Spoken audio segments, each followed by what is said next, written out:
आणि ह्या भिंतीमध्ये एक कट मारायचा.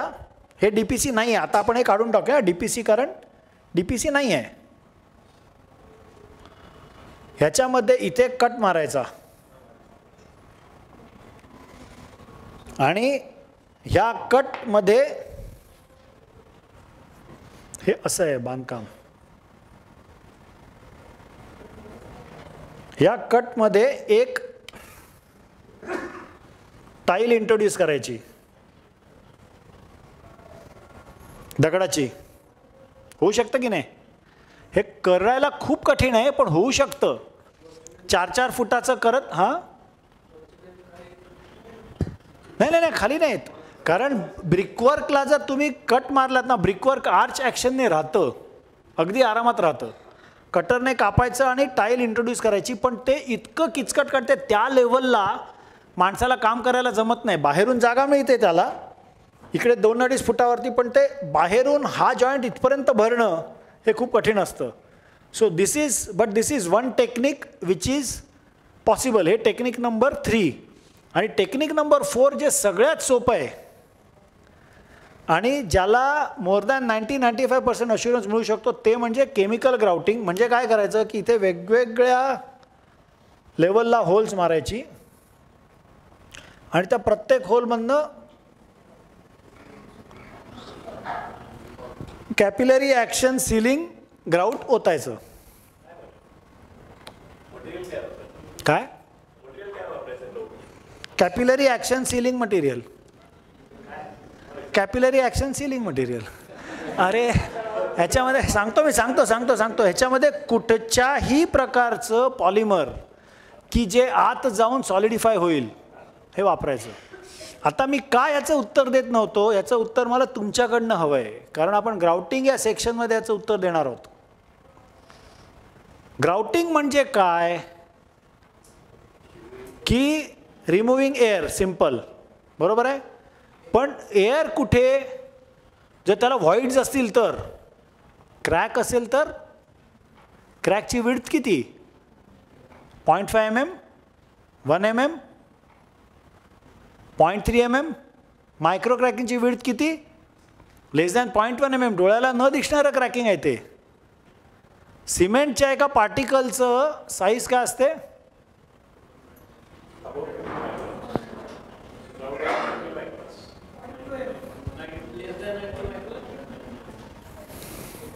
लेस दॅन 90 मायक्रॉन. बघा किती उत्तर आली.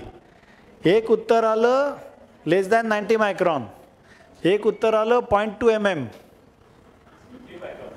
50 मायक्रॉन. 0.2 हे म्हणजे 200 मायक्रॉन झालं. कुठलं उत्तर बरोबर आहे? हे आणि हे दोन्ही बरोबर असू शकतात, किंवा ही दोन्ही चूक आणि हे बरोबर असू शकतं. हां, हे उत्तर सगळ्यात क्लोजेस्ट आहे, हे उत्तरही बरोबर आहे, पण generally 45-50 micron is the size of cement particle.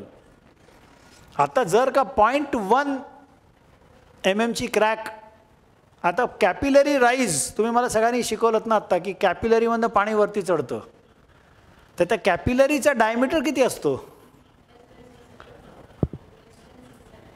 Less than 6 mm. हां,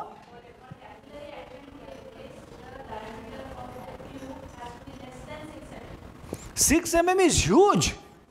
आपण जी स्ट्रॉ पितो ना, स्ट्रॉ, तो 6 mm असू शकतो. कोल्ड्रिंकमध्ये स्ट्रॉ असते ना, ते 6 mm असू शकतं. ते 6 mm मध्ये तुम्ही कोल्ड्रिंकमध्ये ती ट्यूब घाला, ते 1 mm सुद्धा वरती चढत नाही. 6 mm मध्ये असं पाणी 2-2 फूट वरती नाही चढणार. आय ॲग्री की 6 mm हून जास्त असलं तर कॅपिलरी ॲक्शन होतच नाही पाण्याची, ॲग्रीड. बट असं पाणी 2-2 फूट आणि 4-4 फूट वरती चढायला the capillary diameter will have to be so low. आता त्या सो लो, आता आपण समजा 0.1 mm क्रॅक बघितली, 0.1 mm म्हणजे किती? 100 मायक्रॉन. म्हणजे जर 0.1 mm क्रॅक असेल तर त्याच्यामध्ये 2च सिमेंटची पार्टिकल मावणार. Physically can you visualize? 2च सिमेंटची पार्टिकल मावणार. आणि ही जर क्रॅक जर का अशी असली तर इथे 2, इथे चुकून 2, इथे 2 आणि इथे एकच पार्टिकल. याच्या खाली जिथे क्रॅक 50 मायक्रॉन खाली होईल ही क्रॅक परत व्हॉइडच राहणार. त्यामुळे cement is out in grouting, कारण capillary will be less than 0.1 mm. डोळ्याला दिसतच नाही कॅपिलरी. विटेमध्ये असलेली कॅपिलरी आपल्याला डोळ्याला दिसते का? 0.3 mm हून मोठ्या क्रॅक्स डोळ्याला साधारण दिसतात. त्यामुळे it is less than 0.3 mm, less than 0.1 mm. ह्याला सिमेंट ग्राउटिंग इज आउट. मग आपल्याला असं केमिकल हवंय की जे त्या कॅपिलरीच्या आतमध्ये जाऊन कॅपिलरी ब्लॉक करेल, आत जाऊन सॉलिडिफाय सगळंच होईल. तर त्याला मग pure polymer epoxy, pure polymer किंवा प्युअर एपॉक्सी हे 2च ऑप्शन्स राहतात आपल्याला ग्राउटिंगसाठी. We cannot use cement, we cannot use cement based polymers. म्हणजे ॲक्रेलिक पॉलिमर्स जे आहेत विच आर सिमेंट बेस्ड, जी आपण नाही वापरू शकत ग्राउटिंग करता of making a DPC. Is this clear? Damp proofing course हे बोलायला इतकं सोपं वाटतं ना, करायला इतकं कठीण आहे ते. कारण ते संपूर्ण केमिकलचं एक DPC करणं is a very time consuming process. आणि त्याच्यात काय होतं की तुम्ही करता सगळं वाटतं झालं आणि पुढच्या वर्षी परत पाऊस वरती येतं, पाणी चढतं. So success story is very low. DPC मध्ये हे जे टेक्निक आहे हे टेक्निक इज मॅक्सिमम अश्युअर्ड, पण ते सुद्धा करायला इतकं कठीण आहे की 9 mm रुंदीची आणि ती टाईल दिसते तुम्ही आतून घातलेली, त्याला प्लास्टर केलं तरी ते क्रॅक होतं. सो DPC केलं नसेल आणि रायझिंग डॅम्पनेस असेल तर इट इज एक्स्ट्रीमली डिफिकल्ट. हे आणि हे सोल्युशन्स चांगली आहेत, हे सोल्युशन सगळ्यात खर्चिक आहे आणि हे कळतच नाही, कारण होणं कठीण आहे. आजूबाजूला झाडं असतात, दुसरं काही असतं, कारण त्याच्यावरनं गाडी तुम्हाला न्यायची असते, तुम्हाला पार्किंग करायचं असतं, बाजूला पार्किंग असतं बिल्डिंगला सोडून, मग कसं करणार? आणि हे जे प्लिंथ प्रोटेक्शन त्याचा अश्युरन्स जरा यथातथाच असतो, हे किती सक्सेसफुल होईल असं. 4 टेक्निक्स आहेत, 4हीचं कॉम्बिनेशन पण आपण वापरू शकतो. म्हणजे एका सरफेसला प्लिंथ प्रोटेक्शन केलं बिल्डिंगच्या, एका सरफेसला केमिकल ग्राउटिंग केलं, जिकडे झाडं आहेत जवळ तिकडे शक्य आहे. You can do combination of the 3 in a structure, combination of 4 in a structure. Clear?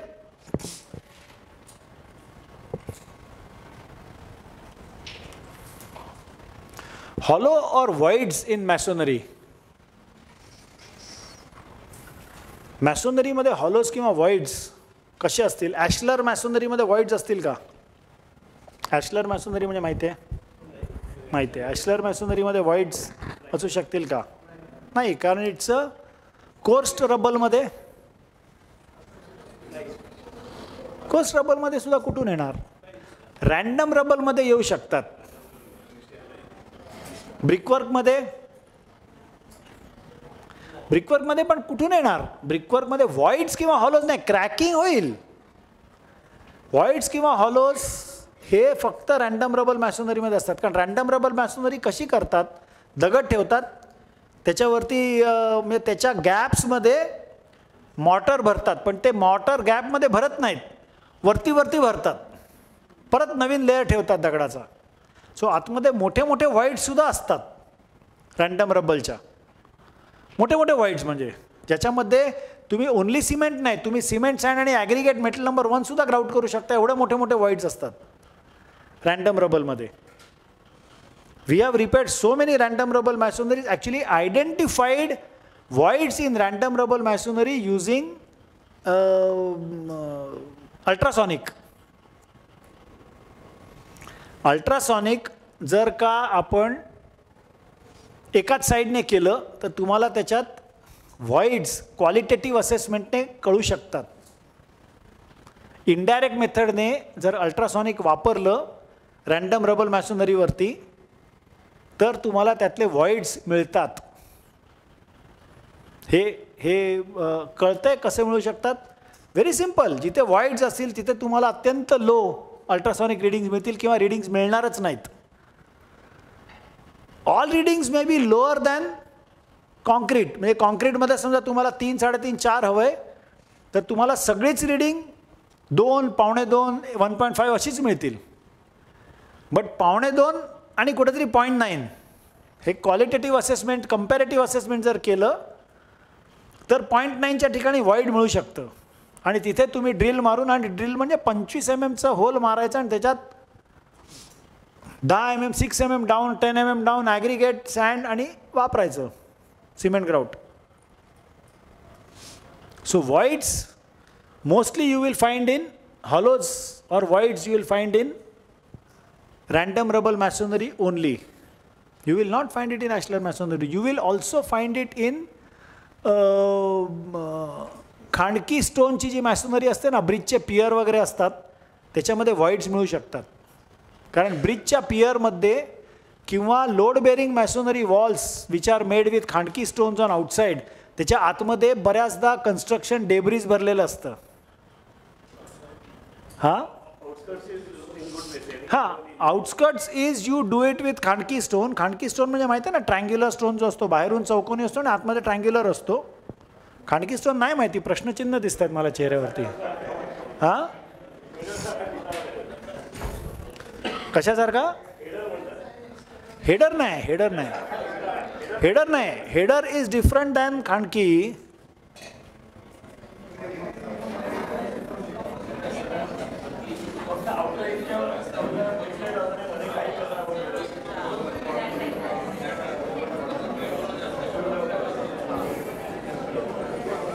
एवढा आवाज म्हणजे बऱ्याच लोकांना खांडकी स्टोन माहिती आहे. कोण येऊन दाखवेल इकडे चित्र काढून? नाही ना, मग ऐका ना माझं. काय यार, खांडकी स्टोन काय ॲक्च्युली करतात माहिती आहे का, की it is a masonry stone like this.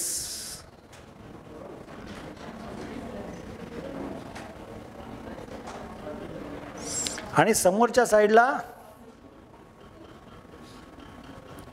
आणि हे जॉईंट भरलेलं असतं असं, आणि हे खालून कन्स्ट्रक्शन करत करत ह्याच्या आतमध्ये खरं ते रॅन्डम रबल भरायला पाहिजे, पण ह्याच्या आतमध्ये डेब्रिज भरलेलं असतं. हां, काही भरलेलं असतं, दगडाचे चिप्स भरलेले असतात, डेब्रिज भरलेलं असतं, काय वाटेल ते मिळते ह्याच्यामध्ये. ह्याच्यामध्येच तर आपण एंडोस्कोप घालून पाहतो की बाबा आतमध्ये काय आहे. तो एक फोटो आहे ना, एंडोस्कोप घालून पाहतोय त्याचा.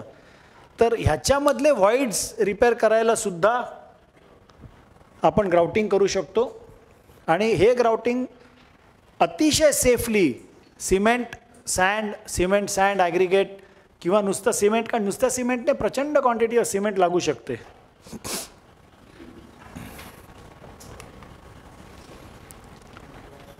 मॅसोनरीमध्ये असलेल्या लिकेजमुळे क्रॅकिंग होऊ शकतं किंवा क्रॅक असल्यामुळे लिकेज होऊ शकतं. सेपरेशन क्रॅक्स आपण पाहिलेत. सेपरेशन क्रॅक चं फिलिंग आपण आता पाहूया. सेपरेशन क्रॅक आहे का separately? Masonry joints, poor quality stone and abrasion, corrosion embedded.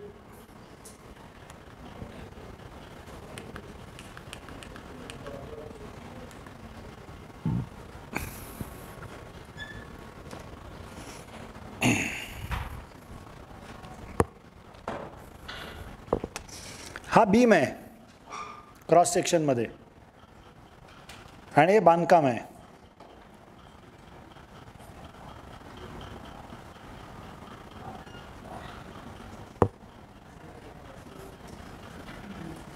He separation crack आहे. ही सेपरेशन क्रॅक का पडते आपण काल पाहिलं. ती आता बंद कशी करायची? पडली आहे सेपरेशन क्रॅक, कारण कोणीतरी ते काम नीट नाही केलेलं म्हणून तुमच्याकडे आलं. व्हर्टिकल पण सेपरेशन क्रॅक असू शकते आणि हॉरिझॉन्टल म्हणजे बीम बॉटमला पण असू शकते आणि कॉलम ब्रिकवर्क जंक्शनला पण असू शकते. बरोबर आहे.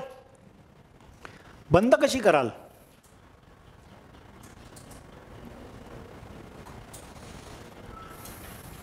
जर फक्त एकाच साईडने बंद केलीत ना, फक्त बाहेरच्या साईडने, तर नुसतं सिमेंट मॉर्टर घ्या, नॉनशिनिंग ॲडिटिव्ह टाका आणि बंद करा, काहीच होणार नाही. कारण एका साईडने हवा खेळती राहील. हवेला एक्सपान्शन कॉन्ट्रॅक्शनला यायला जायला आपण पाणी आतून बाहेर जाणार नाही ना, पाणी बाहेरून आत येणार आहे. ही क्रॅक आपल्याला 2 कारणासाठी बंद करायची. एक म्हणजे बाहेरून पाणी आत येते आणि दुसरं कारण म्हणजे दिसायला ती खराब दिसते. जर मी त्या घराचा मालक आहे आणि म्हटलं मला खराब दिसलेली चालेल, मग माझ्याकडे पैसाच नाही आहे, मला खराब दिसलेली चालते, माझ्याकडे पैसा नाही आहे, तर तुम्ही काय करू शकता, फक्त बाहेरून जर ती सील केली, ट्राय अँड अंडरस्टँड, हे फक्त आपण, ही एक्सटर्नल साईड आहे, ही इंटरनल साईड आहे, ही जर आपण फक्त बाहेरून सील केली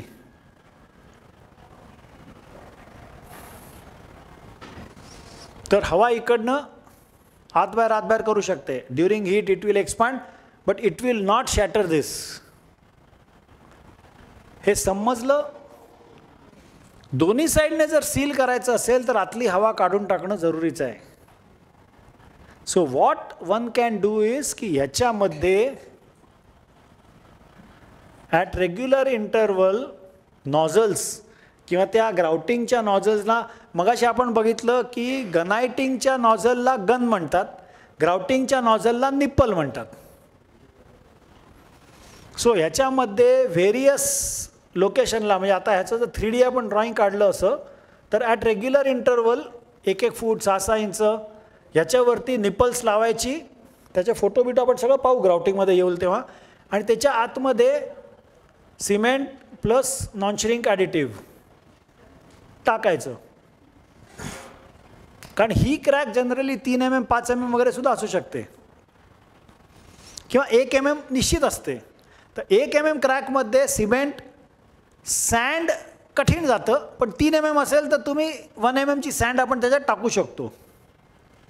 नाही टाकलीत काही फरक पडत नाही. सिमेंट आणि नॉन श्रिंक जर आपण भरलं तर त्याने पूर्ण चांगली ताकद मिळते. काय सँड टाकल्याने आणि ॲग्रिगेट टाकल्याने ताकद मिळते त्याच्यातला भाग नाही आहे.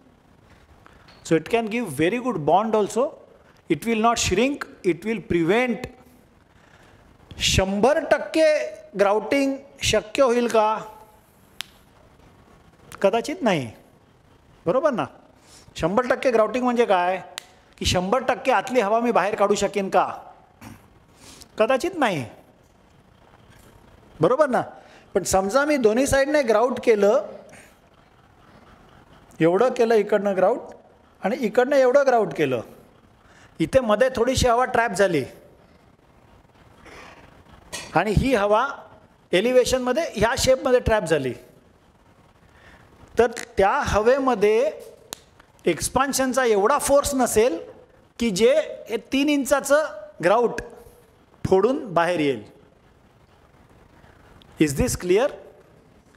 त्यामुळे ग्राउट जेव्हा आपण बाहेरून असं 2 ते 5 mm करतो फक्त, ग्राउट नाही फिलिंग, तेव्हा ते फाडून हवा बाहेर येते. पण जेव्हा तुम्ही दोन्ही साईडने 3 इंच 4 इंच ग्राउट भरता तेव्हा आतमध्ये थोडीशी हवा राहू शकते. राहीलच ह्याची काही गॅरंटी नाही, पण राहू शकते. पण त्या हवेमध्ये एवढी एक्सपान्सिव्ह स्ट्रेंथ नाही की जे त्याला फाडून परत बाहेर येईल. That crack will not reappear. हा फंडा क्लिअर झाला. Grouting is a very very very very very strong technique of doing maintenance and accumulated maintenance which we call repair. Grouting is not a strengthening technique. Grouting is not a strengthening technique. Grouting is a repair technique, restoration technique. It's not a strengthening technique. Grouting ने ताकद वाढेल का? म्हणजे ताकद कशाची वाढेल मी तुम्हाला सांगतो. ग्राउटिंगने जर कॉन्क्रीटमध्ये कन्स्ट्रक्शन जॉईंट, म्हणजे अशा आमच्याकडे केसेस आलेल्या आहेत, सायलोजला 1-1 मीटरला कन्स्ट्रक्शन जॉईंट असतो कधी कधी, किंवा जर त्याला कंटिन्युअस कॉन्क्रिटिंग प्रोसेस असेल तर मध्ये मध्ये जिकडे ते जॅकवरती ते वरती जातं, तो जॅक अडकला की तिथे एक पूर्ण ऑल अलॉंग कन्स्ट्रक्शन जॉईंट येतो, कोल्ड जॉईंट मेजर, आणि त्या कोल्ड जॉईंटमुळे तिथे क्रशिंग व्हायला सुरुवात होते. त्याच्या अशा केसमध्ये जर आपण ग्राउटिंग केलं तर load transfer becomes uniform. That can add to the strength. हे कळतंय मी काय बोलतोय? हे जे कॉन्क्रीटची ही अशी कंटिन्युअस भिंत आहे, त्याच्यामध्ये सळ्या अशा आहेत, पण मध्ये कोल्ड जॉईंटमुळे गॅप पडली आहे, आणि ही गॅप जर का मी कॉन्क्रीटने भरून टाकली तर नक्की त्याची स्ट्रेंथ वाढेल. पण स्ट्रेंथ आहे त्याच्याहून जास्त नाही वाढणार. आधी लोड ते वीक होतं स्ट्रक्चर, आता स्ट्रॉंग झालं. But grouting predominantly is a non strengthening process, it's a repair process. हे ग्राउटिंगचं टेक्निक कळलं. ग्राउटिंगमध्ये चॅलेंजेस, कुठचं मटेरियल वापरायचं ग्राउटिंगमध्ये. आपण आत्ता एक पाहिलं की depending on the size of the opening, जर मेजर व्हॉइड्स मला 50-50 mm आणि 100-100 mm व्हॉइड्स मला भरायचे असले तर मी ग्राउटिंगमध्ये 2 नंबरचं कॉन्क्रीट, 2 नंबरचं कॉन्क्रीट पण ओतू शकतो मी. म्हणजे 2 नंबरचं कॉन्क्रीट म्हणजे 2 नंबरचा खडी घालून 20 mm डाऊनची खडी घालून पण मी कॉन्क्रीट ओतू शकतो. का नाही ओतू शकत? Concrete, not only plaster. Me plaster म्हणजे मॉर्टरसुद्धा ओतू शकतो किंवा नीट सिमेंटसुद्धा ओतू शकतो. आणि मला जर सिमेंट बेस्ड नको असेल तर मी पॉलिमर्स वापरू शकतो. Acrylic polymers which are cement based also can be used, और एपॉक्सीज can be used.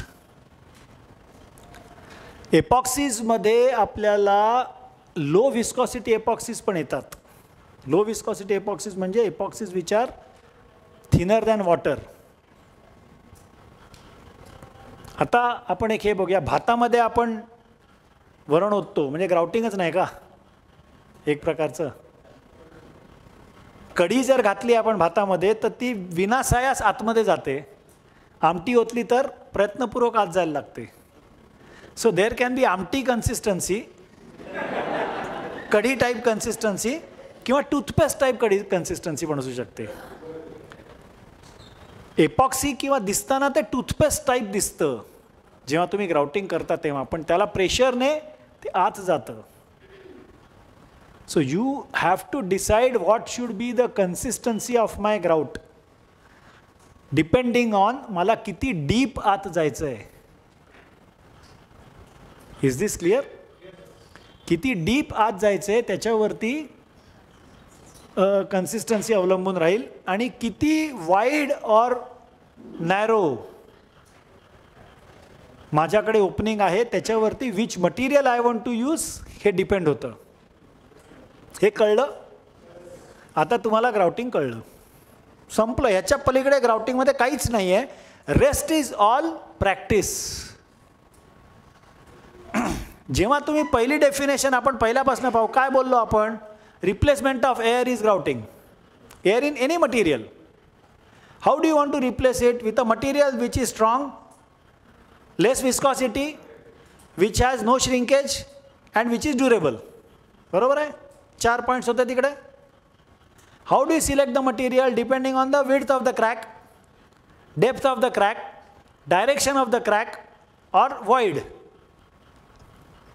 So how do you select the material? ही सगळी मटेरियल्स आपण मगाशी ग्राउटिंगची मटेरियल्स पाहिली, म्हणजे प्लेन सिमेंट अँड नॉन श्रिंकपासून ते एपॉक्सीपर्यंत वेगवेगळ्या स्ट्रेंथची. आता तुम्हाला M40 ग्रेड कॉन्क्रीटमध्ये ग्राउटिंग करायचं आहे तर तुम्ही प्लेन सिमेंट नका वापरूत, use epoxy only. Simple.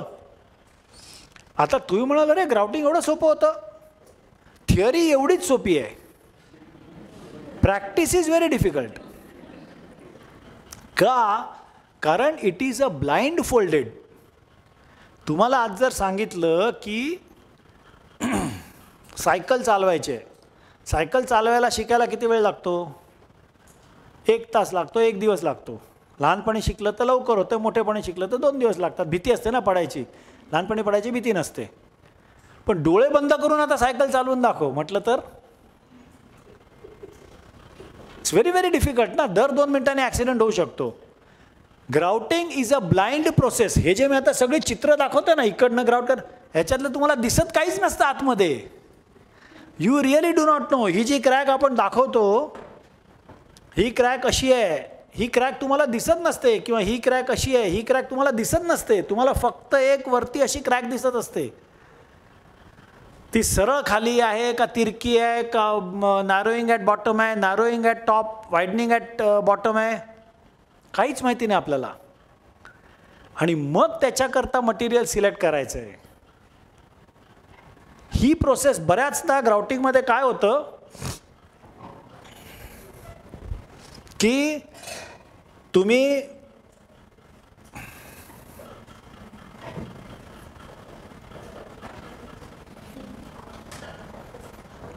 ग्राउटिंगमध्ये crack असते, ही क्रॅक असते अशी, आणि ग्राउटिंग आपल्याला करायचं आहे म्हणून आपण त्याच्यामध्ये ड्रिल मारतो आणि हे असं मारतो ड्रिल,